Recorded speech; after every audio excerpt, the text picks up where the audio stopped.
Hello bestie, welcome to my channel and welcome to another reading bullet journal video. I haven't done one of these in a hot second because I actually started a second YouTube channel called Sophie Joe. I post complete book content over there, so reading vlogs and recommendations and things like that, but I've gotten requests to do another reading journal video, so I thought I would make one for summer 2024 and do all of the books that I've read from May 1st to the beginning of August or August 7th. I've read 20 books in that time span, which is crazy for me, and most of them were bangers, so I can't wait to discuss all that I have been reading. Talking stats just for a second, I've read, like I said, 20 books in that time period, and I've read 9,838 pages. So basically I've read 10,000 pages this summer, which when I think about is quite insane, like literal insanity. Even for me, a voracious reader, that is crazy. So my average rating was a 4.29 for all of those books. So I have to say, all of the books I've been reading have been really, really good. And honestly, take a recommendation from anything on this list because every single book is either 3 stars or above that I've read so far. So I'm just gonna get started while I do this journal spread and just talk about the books very, very generally. A lot of these I have reading vlogs for on my second channel, so go check those out if you're interested, but let's just get started. So the first 2 books that I read at the beginning of May were the books in the Crowns of Nyaxia series, which is The Serpent and the Wings of Night and The Ashes and the Star-Cursed King. I really liked both of these books. I gave the first one 5 stars originally because I thought it was a really good vampire mates Hunger Games kind of plot. I really liked the plot twist at the end, and the main love interest was super great. And also the main character, Araya, she was just a really good character. I brought that rating down to a 4.5 in the recent months. I still enjoyed it, but I don't think it was 5-star material. But the second book I actually just gave 4 stars originally, and I've kept it at that since. I thought it was a good book, but it was much more political. The first book has almost this like fight to the death trials plot line to it, and the second one didn't have any trials, and it was a lot more just like running a kingdom vibes. So it was still really good, but I much preferred the first book, and so that's why I gave the second book a 4-star rating. Then I started reading the Boys of Tommen series, and this absolutely took over my life at the end of May and the beginning of June. I've heard amazing things about this series, but I was kind of scared to pick it up, kind of intimidated because everyone really loved it, but let me tell you, it is worth the hype. The first 2 books, Binding 13 and Keeping 13, follow our main characters, Johnny and Shannon, and Shannon is a new girl out of school, and Johnny is the rugby captain. So it's very much like cliche, definitely a plot we've seen before, but I think there is just so many more deeper topics to this book. It handles a lot of domestic abuse and drug abuse. There are lovely aspects of like found family in this series, and all the characters have like a piece of my soul in them. I just love them so much. So even though it is cringe and a generally basic plot line, I gave the first book 4 stars and the second one 5 stars, and this series was absolutely incredible for me, so I definitely recommend it if you can stand the trigger warnings. After this, I read the next 2 books in this series. So books 3 and 4 are Saving Six and Redeeming Six, and this follows Joey and Aoife, who personally is my favorite couple in the series. A lot of people prefer Johnny and Shannon's books, but I just think Joey and Aoife have so much more complexity and depth to their relationship. They go through so many highs, but also so many lows, and it's like a painful thing to read about, but you're just with the characters for every emotional turn, and it's just so beautiful. So I gave both these books 5 stars, and I ended up buying the paperbacks for both of these too, so I'm hopefully going to reread them at some point. Not anytime soon, but I'm glad to have paperback versions that I can in the future annotate, because there are so many lines in this that just make me want to cry or laugh, and I just need to like be in these characters' POV again, so I can't wait to reread those. After I read those 4 books, so I put a pause on the Boys of Tommen series. I still need to finish it, and it's also still not even finished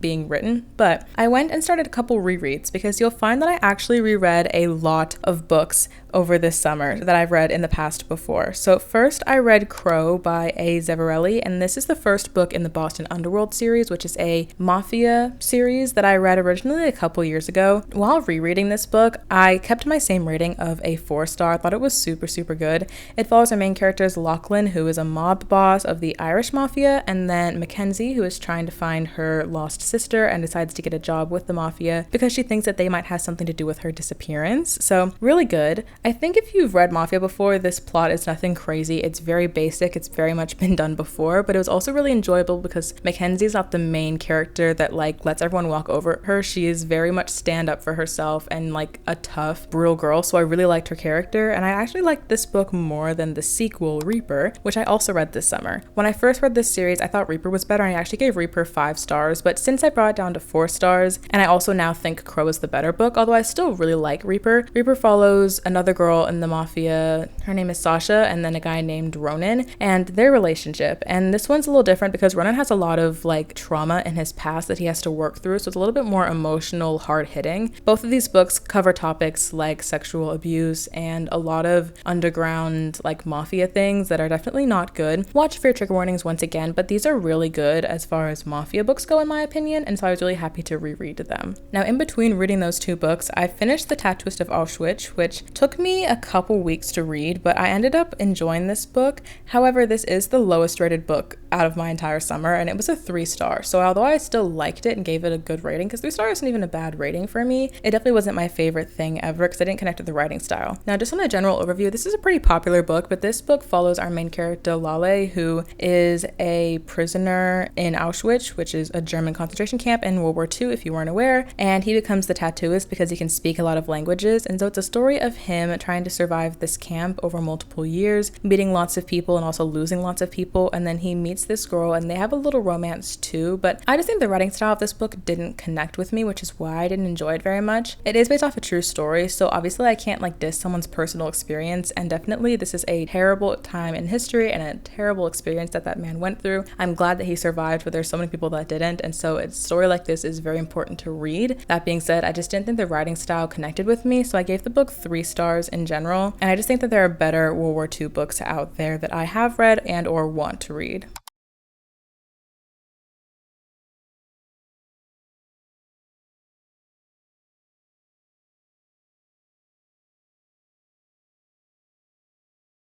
Ooh, I'm like trying not to talk too fast because like I said, there are a lot of books to get through in a short period of time. But the next book that I read was Sea of Ruin by Pam Godwin, and this was another reread. A lot of rereads this summer, but I'm really excited about it because it means that I've been reading good books in the past, and just revisiting them is such a fun experience. But this book follows our main character, Bennett, who is a pirate queen. Well, not really queen, like she's just a pirate captain, but like she's just a queen because she's just so awesome and cool. I love her character. And she has an ex named Priest who's kind of like trying to find her again. So she's trying to like escape his clutches, but she ends up getting captured by a separate guy. His name is Ashley, and he's actually a pirate hunter. He's part of the Royal Navy. This is a historical fantasy, by the way, so it takes place in like I think the 1800s, somewhere around there. And it's an interesting love triangle between the two of them, either her ex-priest or this new guy who is very much against pirates, Ashley. And the ending is actually really surprising. So I really like this book. I gave it 5 stars when I first read it, and I stand by that rating. I think it was just really entertaining. Every single page has a new plot point, and it's just really fast paced. I really like both of the love interests. Usually when I read a love triangle, I don't like one of them, but I like both of these. And Bennett as a whole is just such a great character. I just really enjoy reading about her. Again, this book was a reread for me, but after I finished it, I didn't really want to leave the world yet, so I ended up reading King of Libertines, which is the prequel that comes before this book. It's a very short novella about how Priest and Bennett first met. Like I said, Priest was her ex, and it was interesting, yes, but I just gave it 4 stars.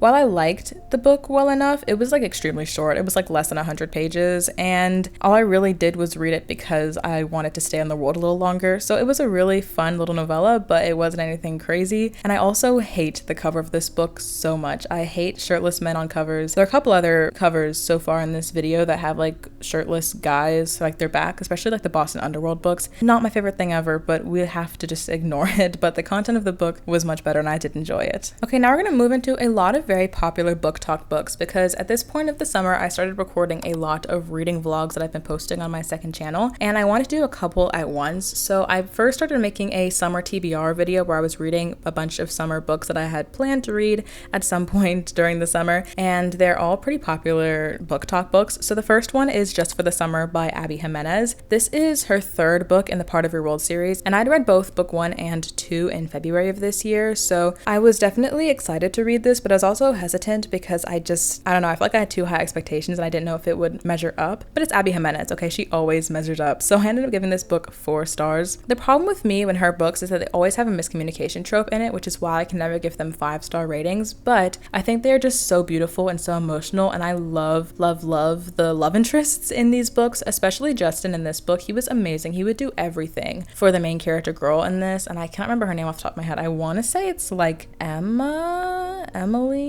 Oh yeah, it's Emma. I just looked it up. Okay, good. So I wasn't off. But yeah, he would literally do anything for her. So I really liked his character a lot. He kind of carried this book on his back, but the romance was sweet. And there's also a lot of other elements of this book. Like he was taking custody of his 3 younger siblings, and both of them also coincidentally have a lot of issues with their family members. So there's just in general a lot more to this plot than just the romance. And if you're looking for something that is sweet and lovely, but also has a lot of emotional impact and really hits you hard, this series by her is one to definitely pick up. Next, I picked up Bride by Ali Hazelwood, and this one was surprising because I didn't expect to like it as much as I did. Now, bear with me for a second when I say this, okay? But this book actually verges a bit on Omegaverse, and I was never an Omegaverse girly. Okay, I like werewolf books, but I was never like crazy into that kind of stuff. That being said, I feel like Ali Hazelwood is just such a funny author because in this book she uses Omegaverse almost as like a comedic point.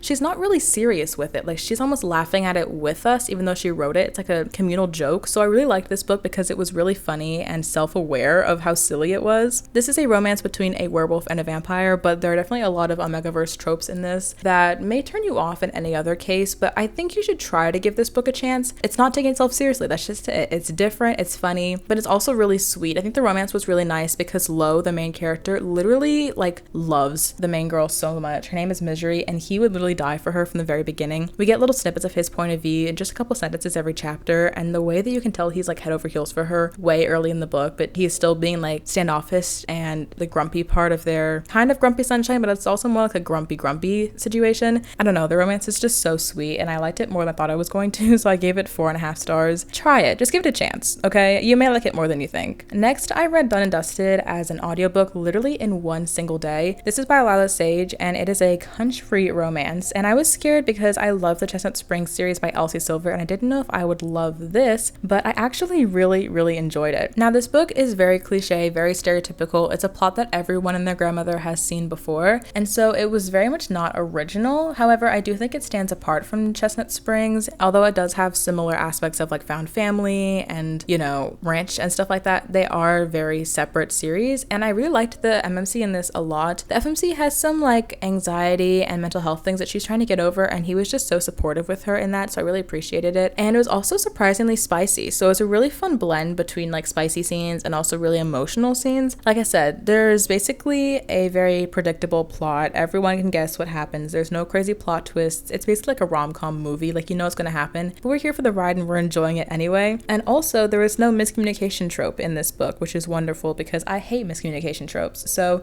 at least there's that. So I gave this book 4 stars, higher than I expected to rate it, honestly, and I'm excited to move on to the rest of the Rebel Blue Ranch series. Alright, so now we're on the last 5 books, and we have moved out of contemporary romance and back into my fantasy era, because right now I am so deep into a fantasy era it's not even funny. So first I read Powerless by Lauren Roberts. This is a very popular TikTok book again, and this one is almost like a Hunger Games retelling, kind of. I don't want to say it's retelling, but it's just eerily similar to Hunger Games, to Red Queen, to all that kind of stuff, because it follows our main character Peyton, who is an ordinary, and that means that she doesn't have any powers, but she is put into this reaping thing, like these trials, again very similar to Serpent and the Wings of Night as well. And it's basically, it's not fight to the death, it is, but they can have more than one winner, which is kind of a cop-out, but whatever. It's an enemies to lovers romance between her and Prince Kai, who is the younger of the 2 princes of the kingdom, so he's also called the Enforcer, and he's the one that goes and basically does the dirty work for the king. I think the enemies to lovers romance in this was very kind of predictable, but also I liked their banter a lot. It was very bantery and very fun to read about. However, I do think that it was a very predictable plot, like too predictable,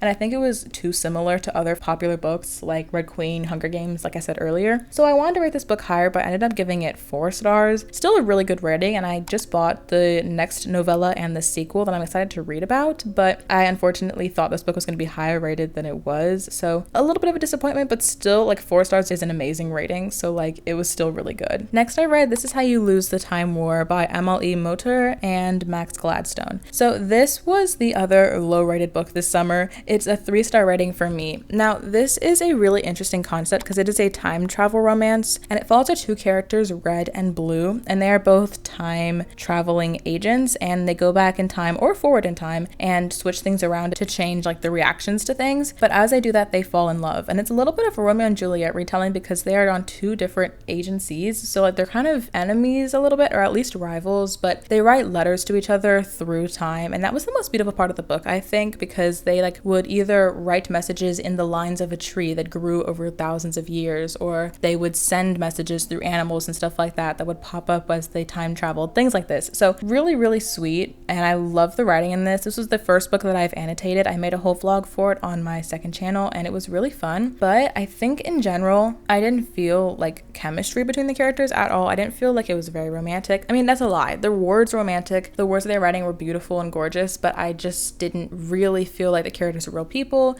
I didn't feel connected to them, and there wasn't really plot. It was quite repetitive in the middle of the book, so I gave it 3 stars. A good read, interesting to read a time travel romance, one of my first, if not my first time travel romance ever, but just not one that I will ever really touch again, I don't think. Alrighty, and finishing out this very long list of books with a Sarah J. Maas reread. If you guys didn't know, Sarah J. Maas is my favorite fantasy author of all time because she wrote Throne of Glass, which is my favorite fantasy series of all time, and so I'm kind of in the middle of a reread for that right now. I read the first 2, well, not the first 2 books. I read the 3rd and 4th book in the series. I skipped the first 2 books just for personal preference because I've read them all before and I really just wanted to skip to my favorite ones. So first I read Air of Fire, which is book 3, and then I read Queen of Shadows, which is book 4. These books are absolutely phenomenal, incredible. 6 out of 5, 7 out of 5, 10 out of 5 stars. I'm not even kidding. First of all, the character growth and development we get with our main character in Air of Fire is absolutely insane. I almost forgot about it because it's been years since I first read these books because I read them first in like 2020, I want to say. So although I've definitely gone back and reread sections of these books, completely going back and detail reading and cover to cover annotating was such an amazing experience. And like I said, the character development is just phenomenal in Air of Fire because our main character literally goes from being beaten down, losing all of her friends and suicidal to like claiming this crazy thing at the end of the book, and it's absolutely insane. So that is amazing. And then I read Queen of Shadows, which is my favorite, if not my second favorite book from the series, and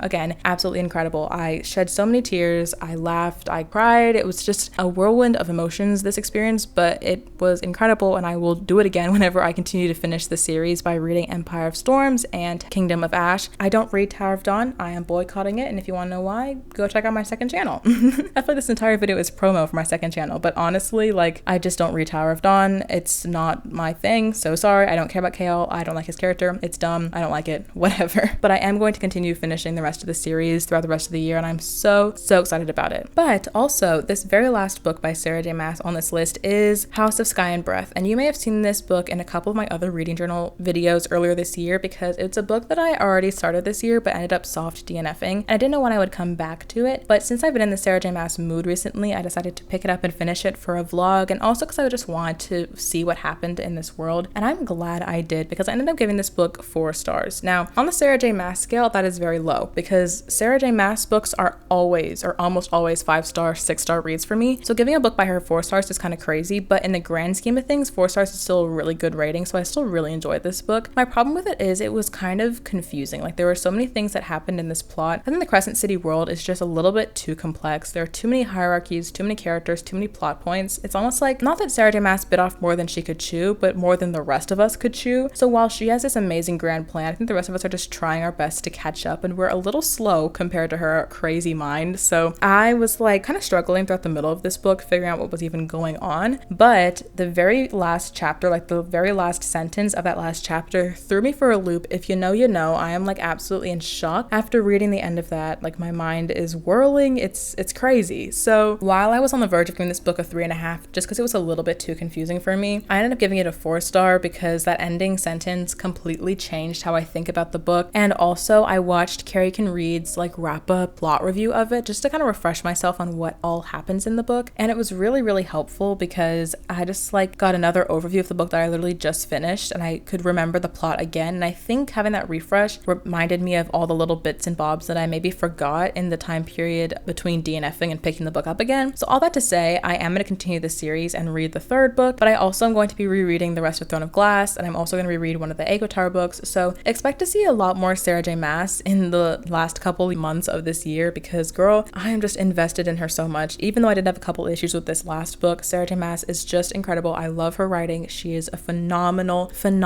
fantasy author, and that's just long and short of it. But anyway, I have a Sarah J. Maas vlog or reread vlog coming up on my channel very soon, on my second channel. So again, I keep talking about that channel, but do subscribe because we have such a fun time over there. I've been posting a lot of videos. I love talking about books so much, and if you are a reader like me, that would be a good place for you to be, because if you have similar taste, then girl, I have so many videos for you. So shameless plug, that channel will be linked down below. But that is the end of this video. Oh my goodness, so much happened on this spread. It was very busy. You guys watched me for a second there debate whether or not to like cover up all of these covers or the book covers on the right with like a flap on top of it, but I ended up just deciding not to, just because I like having my covers displayed. They don't match the color scheme of the light baby pink, but I also think that it's fun to have all of the covers, you know, very visible, so I ended up choosing not to do that. But overall, I think the spread is super pretty. I love the pinks and the sparkles, and I love seeing all of these books. God, there are so many books. How could I read all these books? I don't even know, but trust me, this reading trajectory that I'm on is not ending anytime soon, so hopefully I'll be able to make another video like this in the next couple of months. If you want to see more reading journal content from me, let me know, because like I said, I don't do it as often anymore, but maybe I should if you guys really like it. I'm sending you guys so much love. Subscribe to this channel if you want to see more bullet journal content from me, and I will see you guys next week for a new video.